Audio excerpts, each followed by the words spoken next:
Filling time. Filling time. It's gonna be a quick time fill today. How you doing, pal? Big day for you. You fired up? Yeah, everything hurts still, but it no longer feels like the elbow's hanging by a thread. So that's a big step forward. No TJ surgery coming. I don't think so. That's good. Pitching is an underrated. Takes a lot out of you thing. Oh in sports. Yeah, it does. Yeah, it was hot out too.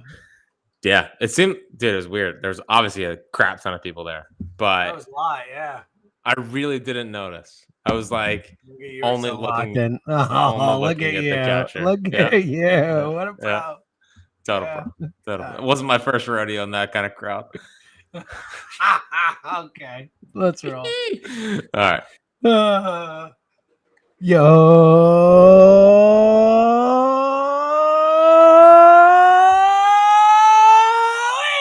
It is another edition of the Hubs Podcast, sponsored by Miller Lite, official partner of the Philadelphia Phillies. Tastes like Miller time in Philadelphia. Celebrate responsibly. That though was not for Miller being a partner of the Philadelphia Phillies.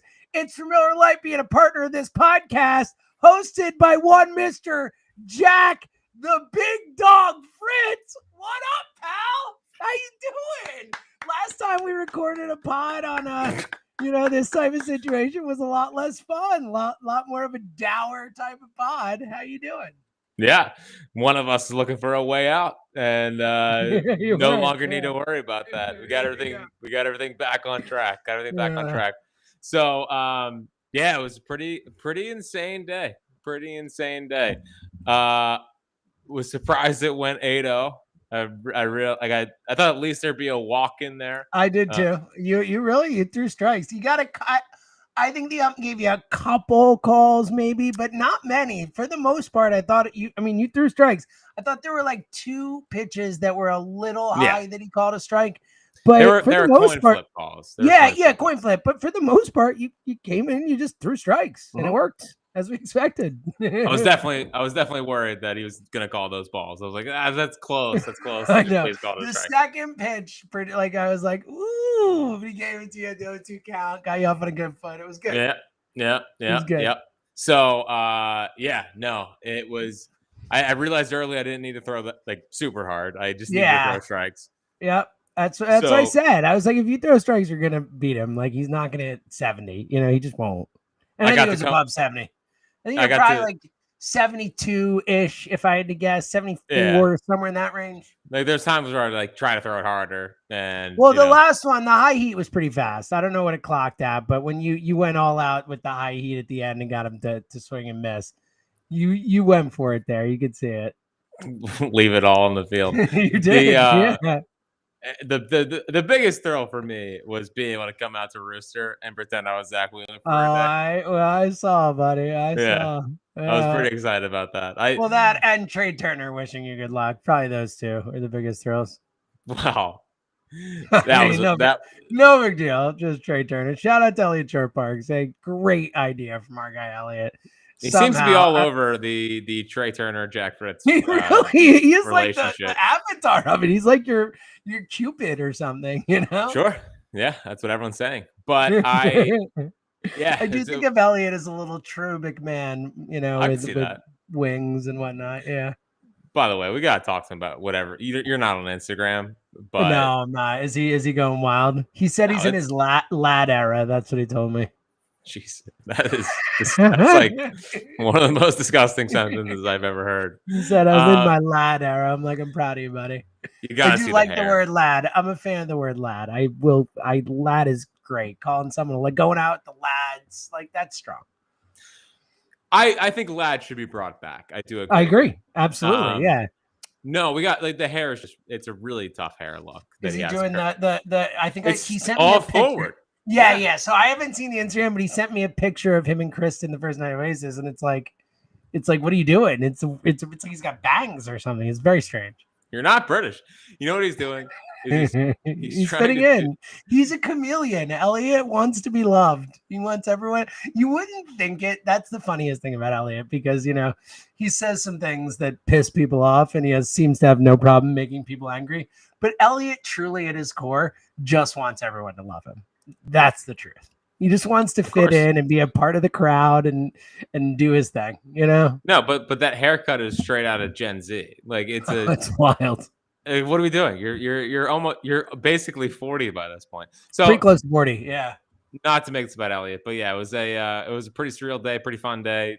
I will say Elliot was texting me from Europe asking for updates. Like he was like, please update me. What is happening? I have to know.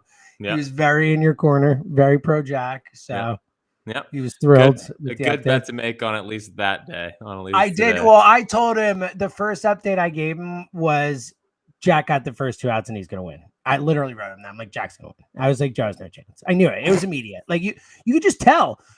Let's be honest, because the second out was the ground out to third. As soon as I saw Joe run, I was like, he's got 0 chance today. Like he's not, dude. Let's be honest. Like the cliche, it looks like he's running through molasses or whatever. Like it looked like he was like stuck in the ground as his legs came up. Like there is a 0% chance he beats you in a sprint. He might not be able to beat my 6-year-old daughter in a sprint. He might not be able to beat Walker in a sprint. Okay. Like he is the slowest human I've ever seen. So as soon as he hit that, I'm like, he's not beating anything out. He had weak contact. He didn't look like you just had him. I just knew you had him. He was overmatched today. Well, I think he got tired after the third time he ran down. Yeah, running down really tired him. He was like beat red. Well, and the moment, so I was like, it was 6-0. I went out for the last inning, and I said, let's not make this cute. Like, we don't need to mess around here or whatever. And I was like, I started putting the pressure on myself or whatever. And then I turned around and he's hitting lefty. He's hitting left-handed. It's like, what are you doing, dude? What are you doing? I was like, well, this is over. I mean, this is. That's why I said, okay, so this is a Hail Mary here. Huh? Yeah, like this is. You're hoping that he throws balls because you switch sides of the plate and it throws him off. Like that's it. That's the only hope there, right? Like you're not a better hitter left-handed. Like. Well, and after I was like, why'd you go lefty? He's like, I can do it. That's what he said to me. I was like, so that was just trying to mess with him or something? He's like, no, I can hit left-handed. I was like, okay. Didn't see it, but sure. I can't wait to see what tennis coach he has. So for golf, I know. Golf is the head pro. Honestly, a lot of credit to him. It's a really funny bit to go out and to like find, from what I understood from the umpires and like multiple people there, the hitting coach in the area. Like it was like, this is like the guy you get if you are going to that area of Pennsylvania as a hitting coach. And he just shows up as Joe's hitting coach. It's hilarious. Yeah. So he's the golf pro in golf. He has that guy in for the hitting coach. He was a great dude. And he said to me, such a good guy. Yeah. He said to me, he was like, we went down the bullpen and my first thought was like, well, he knows what he's doing. I was like, yeah, it's a little bit. Yeah. So I can't wait to see if he has like Andre Agassi for his tennis. It'll be something like that. Yeah. Pete Sampras. Pete Sampras is a trainer around here. I remember. So he did. Yeah, I remember going and watching him like warm up at. If Pete Sampras is around, he will be Joe's coach. I'm sure. I'm sure. So a fun day, and then I tell you what. Getting home and seeing Bryce at a home run. Oh, buddy. Bryce woke up. You woke Bryce up. Well, if you ask me which I would have rather had today, I would have obviously taken the let's be honest. Come on. The camera. Your life would have been miserable. Like you could have hoped Bryce had the day tomorrow. You know? Right. But I like for both of my current mental states, I needed that Bryce day. It was a great day for you. Yeah, we all needed the Bryce day. I think you desperately needed the Fritz day. I think I, as your podcast host, needed your Fritz day today. I think the High Hopes community, to enjoy the podcast tonight, certainly needed the Fritz day today. I think there are a lot of people who really, really needed to see that from Bryce. And it was impressive. I mean, the homer, like a BB, opposite field shot, was raking the ball, the 3 doubles. How about this? I was shocked. Did you see the tweet from Matt Gelb? Other people might add too, but first game in Bryce's career with 4 extra base hits? Isn't that shocking? Well, T-Mac said that as soon as it happened. Yeah, it was crazy. I didn't hear it. Yeah. Okay, that makes sense. Unbelievable. Yeah, I mean, for a guy who's had such a storied career, so we're all the way back in on 500 home run watch. We don't have to worry about that. Yeah, we're good. And Everything's forget fine. anything that was said the last month is just forget we said it. It's over. Oh, it's huge. Oh, dude, I was putting Walker. I think I was actually changing Walker's diaper, and my phone started going berserk. And it was like Harper. Oh, the sigh of relief you heard in this household. It was unbelievable. I was so happy he hit a home run and like 4 extra base hits. Just thinking the opposite way. Him and Howard are the 2 hitters that I just distinctly remember that when they start thinking left center field, it's about to be on. And when Bryce starts thinking left center field, when Ryan Howard used to start thinking left center field, first off, I don't know why they can't just do it all the time. Like, it's clear you should just be thinking left center field at all times, and you'll probably not be off balance and all that good stuff. And, it was really encouraging. I thought in his post-game interviews, he said, the wrist is fine. This was strictly timing, That was the best part for me. And I thought that it was nice to see him like let loose on some of those baseballs, like attack them and try to launch them rather than just needing like a perfect swing for it to be driven. It was so refreshing to watch Bryce Harper do that tonight. And hopefully it just lets him go on like a freaking, I know, unfortunately, of course, he's going to heat up right before the All-Star break, which is incredibly annoying. But just, I don't need Bryce being a 260 hitter. Get him back in the 290s and back in the pantheon of Philadelphia sports where he belongs. Yeah, it was massive. And obviously, it is funny with 3 games left before the deadline to heat up and then have a week off. That just feels very on brand. But look, we've just been waiting to see a sign of life from him. I mean, and we keep, it's easy to say that every time he gets hurt, it takes him a little while to get going. It's another thing to live through it. It's just so much easier to say, oh, I'll get going. But then you watch your bats and the flailing and the just timing's off. And it's like, it's frustrating. But I thought that was huge. And it's just like we've talked about. I mean, they don't have a chance to win if Bryce isn't Bryce. They just don't. Like the way this team's constructed, no matter what they need Bryce to be Bryce and to make moves at the deadline. Like, they need both things. Yeah, it is what it is. Well, and I think what was so nice and massive about today was that, he is, I think, the thermostat for the team. Oh, there it is. You're right. I don't think I don't think taking after his guy Jalen. I get it. Yeah, he sure is. He sure winners win. Winners win. Winner, and he's like, I want to be like that. I get it. Yep. Me, Jalen Hurts, Bryce Harper. Yeah. I don't know if you're allowed to put your name in Jalen. 3 of the same guys. I don't know if I can let you do that. 3 of the same guys, but and I don't know if Bryce wants to be the thermostat of the team, but I think he is. Like I know that Schwarber is the emotional. He doesn't guy. have a choice. He just doesn't have a choice. It is what it is. You're Bryce freaking Harper, dude. You will automatically be that person. And I think, especially with what the offense has done recently, and on one hand, I'm sort of glad that they have been atrocious offensively since the comments from Nebraska about them being mostly fine, so that it's pretty obvious that they're not. But I just think that Bryce starting to wear it. When we talk about not wear it like emotionally, but wear it from a carrying of the team perspective of if he is firing on all cylinders, I bet everyone in that lineup feels a extra sense of relief of, okay, it's not all on me right now. I like MV3 is back and he can carry us for a little bit. So I think for this offense, the offense is going to go through its hot and cold stretches. We know that, but at least from the standpoint of they're not overwhelming offensively. And if he can just go on one of those tears and ease a lot of the tension around there, because what I found interesting is, Chris Sanchez the other night talks after the game about how, he and the pitchers are putting a lot of pressure on themselves essentially because the offense isn't totally doing as well as they could be. And I bet the pitchers feel that way, but also the position players are like, of course, we're trying. And I just think if they could get Bryce back to being Bryce, it would really go a long way for everyone in that lineup, not feeling like they have to hit a 7-run home run every time to score a run. Mm-hmm. Yep. You know what I'm going to say. Athletes are humans. They have human emotions. Oh, never doubt. It's true, though. It makes all sense in the world. Like, if Bryce is struggling, every person in that lineup feels like they have to do just a little bit more.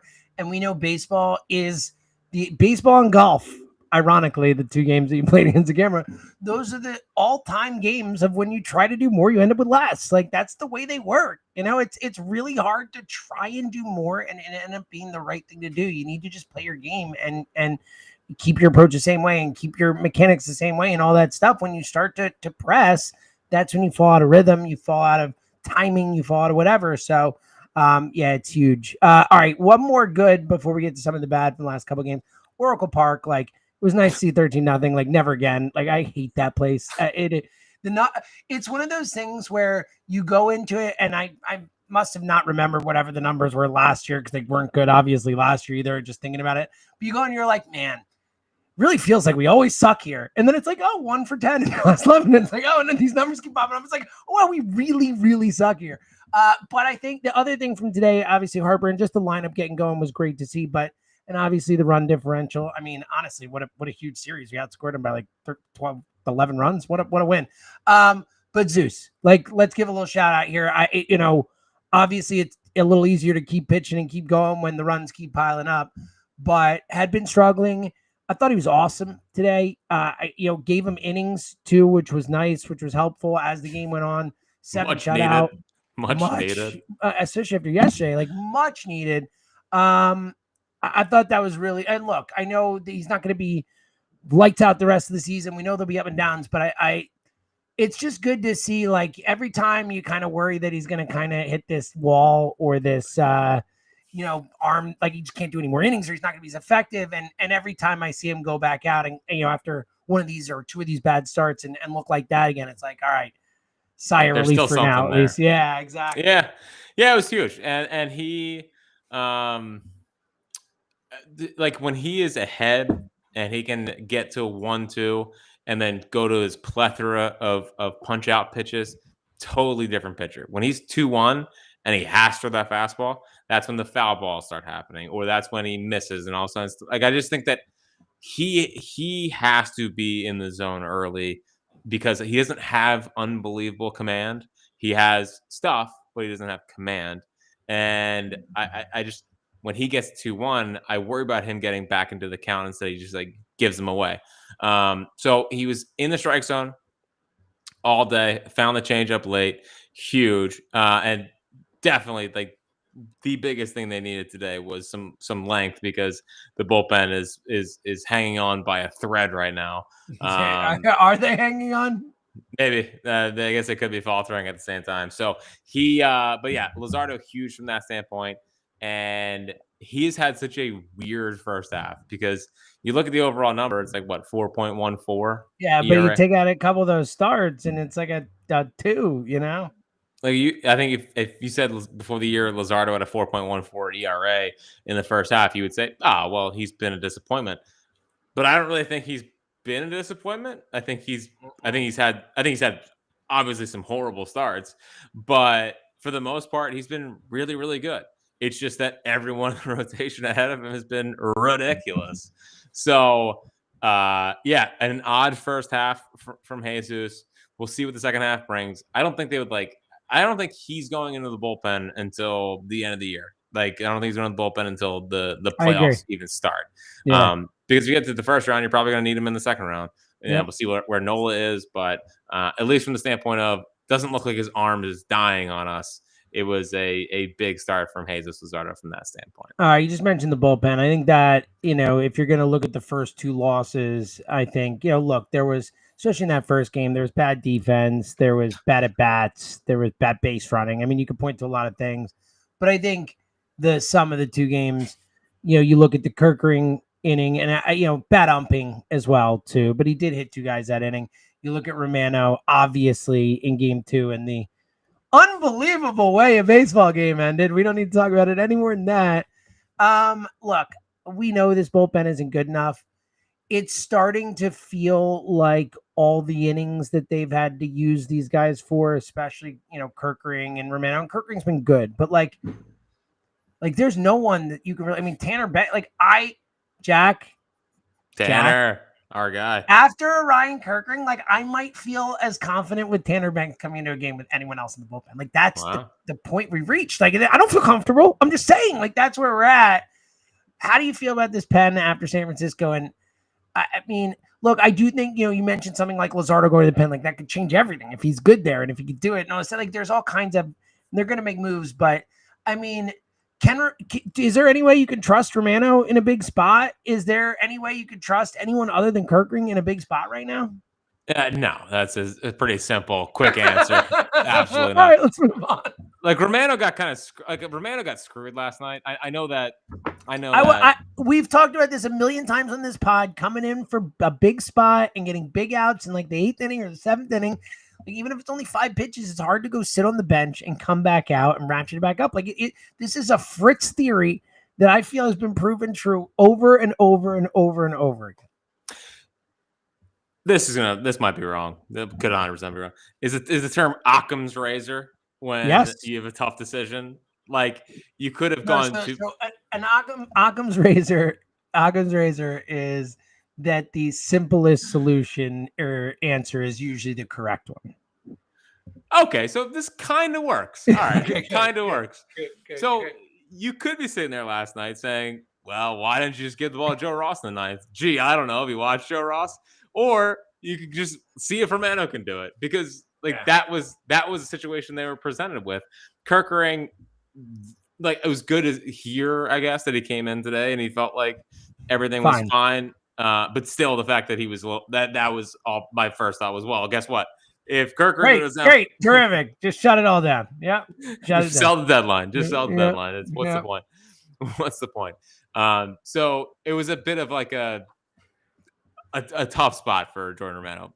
We want to see him pitch his way through it, but we've seen that story 1,000 times. I was not shocked it went the way that it did. Now I was a little shocked.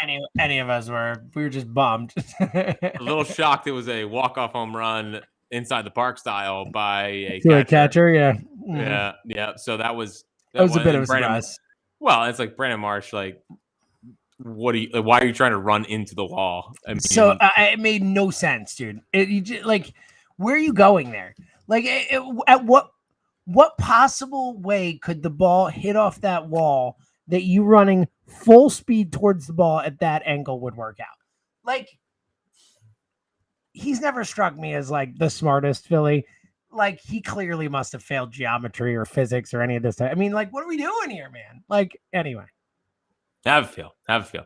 So yeah, it's now. I think there's some interesting things happening. I think the Lazar has been really good. They're slowly starting to work Lazar into some some bigger roles. I thought that was the best Strom has looked all year, which I think was encouraging. I know that you're watching the game through the back of your eyelids when Strom fired. Oh, buddy, yeah, that was a special one for me. A scoreless 7th, but I thought Strom from the standpoint of the fastball deception that we're used to seeing from him and being back up to 94, I was hopeful after that. So we are currently monitoring the Strom being back situation. Everyone else is a disaster. Tanner Banks is fine. I at least he comes in and throws strikes. I appreciate that about Tanner Banks. Yeah, I don't trust him, but I honestly, if you said you can't choose Kirkring, you have to get one out to save your life, I might take Tanner Banks right now. It's probably Strom. It probably is Strom, but it's definitely Tanner Banks after that. He's got stones, man. He's got stones. For a guy with not great stuff, he has some stones. So I appreciate that about Tanner Banks. Yeah. They might need 2 bullpen arms. Even with one. No might about it, buddy. No might about it. So hold on, we want to sit here. Seth Johnson or Daniel Robert is going to all of a sudden take a big leap. Were you impressed by the Daniel Robert 8th the other day? Oh man, so impressed. Yeah, it's a shame. Well, that's what led to the Romano issue. Right? I know. Yeah. Seth Johnson was great today for the first time in a week and a half since he's been up here. I feel like he's been pitched Seth, best 51, best Johnson to wear 51 in the history of baseball. Oh my God. Yeah. Yeah. Thank you. Do you think he chose that number because of Randy? If you had to guess, he must have, right? Like, had what are to the have, odds? right? How many 51s are there? Had to have. Maybe if you well, I know Taiwan's been pitching the rotation, so he wasn't stretched out, but just like extend Taiwan one more inning. Taiwan was all right. I agree with you, but dude. Yeah. Sorry, I was just gonna jump into the big bag if you wanted. No, I was about to actually. So give me 1 sec. Here's what I was gonna say first. Shout out to the Milling Bar of the Week, Tex-Mex in North Wales. I have Tex-Mex connection, North Wales. I've spent many a night at Tex-Mex back in the day. Used to have a great time back when I lived and worked in Iron Hill. Would go to Tex-Mex after finished working, have some margaritas. It's a great place. You can also watch all Phillies games, get $4 Miller Lite drop specials. Go to TexMexConnection.com. Fritzy, bag it up. So, I think Rafael Devers is like a great player, but and I'm not the biggest hustle. He's got some dog in him. He's got a little bit, not DAWG. Some like, man, he is dogging it out. Holy cow! And then the story about him like ducking Will Clark. Well, I mean, especially after like you just got chipped out of Boston, like whether or not it was a good decision or not, like you're clearly not coming into this new place as like the prime number one teammate, ready to go out and do everything for the team, play any position, do whatever. Like, the least you could do is hustle a little bit. He just stands there. Like, it's almost like he doesn't even want to run the ball out. Like, he'll just be like, I'm just going to turn around and walk back to the dugout because it's going to get caught. Like, it's crazy. Yeah. I don't know, man. I used to love Rafi Devers, but if I was watching him every day, I feel like I would go insane. Yeah. I would go insane. He was a third baseman for a long time. Oh yeah. Third baseman for a long time. Dude, I feel like Otto Kemp just gets big hits. There's something about him to where ball player. He's just a ball player, man. He broke the runners in scoring position streak last night, which was great. Made that catch too. That was a really nice catch in left field. Yeah. He's not a great left fielder or anything, but like, for someone who's never had a glove out there other than, a handful of games, like, he's showing something. I don't think he's ever going to be truly an everyday starter, but at least from a standpoint of a winning guy on a good team, he continues to just give off those kind of vibes. And he keeps getting big hits off of tough pitchers. Strider, Robbie Ray. There's one other guy he had a big hit off of nasty, that I'm currently blanking on, but he is. I've been pretty impressed by Otto Kemp. What is the comparison in your lifetime in Philly sports for how great Christopher Sanchez is, but untalked about? We used to do this with Wheeler, but I think it was Wheeler earlier, in his career, kind of. It's a great question, honestly, because he is so good, and it's over a year and a half, almost 2 years at this point, to where he's been good. He seemingly never gets rocked. He goes in these outings where it's 96 with the best changeup since Hamels. And it's just like, whatever. Chris Sanchez went 6 innings of 1-run ball or 7 innings of like Lane Johnson for a period. I think Lane has gotten to the point the last few years where he's gotten this like venerable status. But I feel like when we talked about Kelsey and BG a lot, and Lane kind of got lost in the shuffle a bit, was just a stud every week. That's kind of similar, I guess, but not honestly. I can't think of anything like it, especially coming out of nowhere like he has to be. From what he was when he pitched in relief in that Padres series in 2023 to what he is now and what he's been for like a year and a half now is crazy. Like it's such a phenomenal success story. Yeah, and it's a little worthish where I think That's a pretty good one, actually. Yeah. Like you look back at Worth's numbers, you know what he did in the outfield. You're like, this guy was a ridiculous baseball player, and then he eventually got $125 million. So someone rewarded him for it. But when he was here, it was Utley and Howard and Rollins. It was like, oh yeah, Jason. Yeah, dude. We just have again, like, yeah, and it was also the best playoff hitter of all of them too. Yeah. I love J-Roll, but Worth was the third best player, second best player if he wanted to. Certainly for some of those years. I mean, 2011, like he might have been the best player. Well, he was second. He was gone in 2010. Talking about 10. And then 10. Yeah, he might have been the best player. He was a superstar in 10. Like a superstar. He hit 296 with 30 some home runs that year. I mean, yeah, he was awesome. Oh, everyone talks about the 11 team. The 10 team is still the one. Yeah, the 10 team, The 10 team is still the one. The 10 team is still the one. It will always be the one. They were peaking at the right time. They had the pitching staff. They were the ones. Yeah, but it's just Chris Sanchez is just he's so freaking good, man. He's so freaking good and never gets talked about. Like, I think even Ranger gets talked about more. Way more. It's not even close. I very with you. He is the most under, and again, he's the one guy who chose to, the gun to the head contract. I can't believe it. It's unbelievable that they got that deal. It's crazy. But finally, so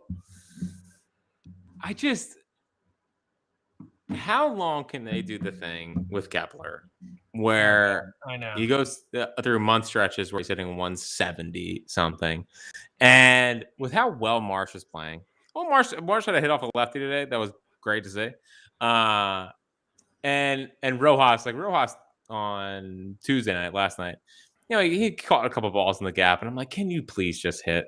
Because when he can go and get it, it's great, but I wonder if it gets to a point where, and maybe it's like you give it I wonder if we're getting close to cutting Kepler, and then you bring Crawford up, see how he does, because he's still hitting 340 in AAA. Is it perfect? Absolutely not, and we'll see how it works in the big leagues. That's the official statement. But at least from the standpoint of like Marsh and him are both the same defensively, except Marsh is providing way more at the bat right now than Max Kepler is. And at least heading into the trade deadline, maybe see what Crawford can give you. And if this could be, I mean, they brought up Yohan Ross from AA in a pennant, quote unquote, pennant chase in 2023. He's going to make Crawford a first round pick that is actually shown out at every single stage. Like, that's the thing where could that be a cut Kepler, let Marsh play left field every day? Maybe you trade for a Rob Refsnyder at the deadline, or whatever. And then it's like a Crawford Rojas little center field thing. I don't know.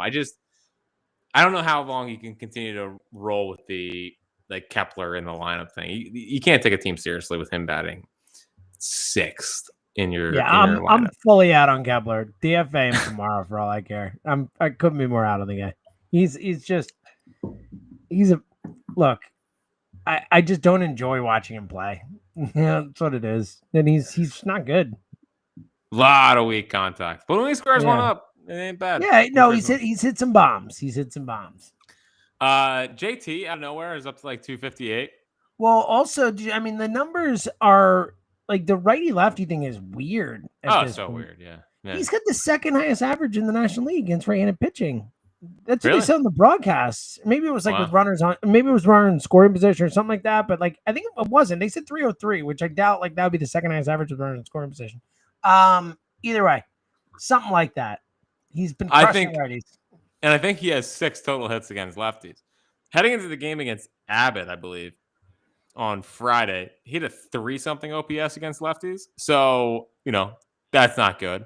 But at least overall wise, he's like 320 in his last 23 games after today. So, I mean, we certainly are writing him off as being cooked offensively, but little signs of life, and he is going to be a Philly next year. No doubt about it. There's no doubt. Yeah, I've already accepted it. I mean, who else is going to be? They're not going to give it to Marchand, that's for sure. Yep. And then final thing here, and this is really important, of course. Like most things. Oh, can't wait. Yes, this is really important. Mm-hmm. I'm sensing a lot of freaking out about Andrew Painter, and obviously you want him to be pitching better in AAA, but we don't need to all of a sudden go, well, let's just trade him for whatever you can get at this point. Take a deep breath. He is still throwing super hard. The fastball needs to have some adjustments to it. He's a work in progress. The kid is 22 years old, pitching in AAA after missing a year and a half, and like, just I beg, I just beg you to take it easy with. I want him to come up and dominate too. I want to have our own Paul Skeens. I want to do all this stuff. The kid is a special talent that sometimes, again, prospect development is not linear. He's not pitching well right now. That is a fact. 100%. You don't just pull the plug. You don't just pull the plug. So I beg of people. I'm sure it's not high hopes, listeners, but just relax about Andrew Painter. Relax. Yeah, look, it takes. I mean, he had Tommy John surgery about 2 years ago, almost exactly, like a little under, or a little over. I think it was like right around July of 2023.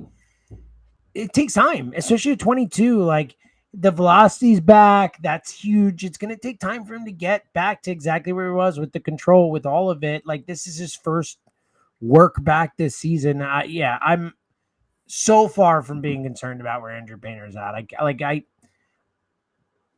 got nothing on that. Like, I'm not concerned at all. Like, I would love him to contribute for this team. That'd be great. No concerns about what he's doing right now. None. Well, it's almost like he pitches great, but he's in AAA, at least pitching into the sixth inning, and he's healthy. I don't really care. Like, I want the results to be great. It's just not a huge deal. It's just not a huge deal. I think it's eventually going to come. It's all going to click again, and it's going to be fine. Sometimes it takes a while for pitchers for it to all click.